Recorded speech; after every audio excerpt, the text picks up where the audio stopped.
ট্রেনে উঠেছি, ননদের বাড়ি থেকে ফিরছি আর ট্রেনটা দাঁড়িয়ে আছে, দেখো বৃষ্টি পড়ছে বাইরে, গোল করে দাঁড়িয়ে আছে, দেখছো?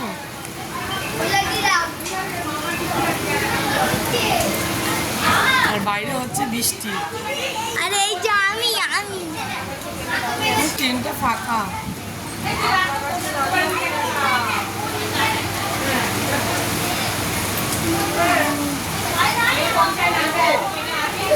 চল চল চল, ভয় করে এইভাবে দাঁড়াতে পারবে মেয়েকে নিয়ে।